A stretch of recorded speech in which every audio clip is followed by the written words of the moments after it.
In this video, I quickly compare the post-weld and preheat modes for the controller. As described in a previous video, you can change the modes by selecting the Settings button for the channel. Here is a side-by-side comparison of the options available depending on the mode selected. In the post-weld mode settings, you can see that a full heat cycle recipe is listed, with as many steps as needed.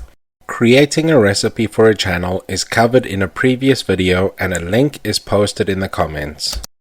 Preheat mode is the mode you want to use to simply heat the workpiece to a specific temperature and hold it there until you decide to stop the channel. You can set 3 values in this mode. The final holding temperature is here. The rate at which to heat the material to the final temperature is here. The percentage curve setting is to slow the change from the ramp step to the soak step to reduce overshoot. When you run a post-weld cycle, you will set up a recipe to generate a chart with multiple temperatures and durations, similar to the chart shown here.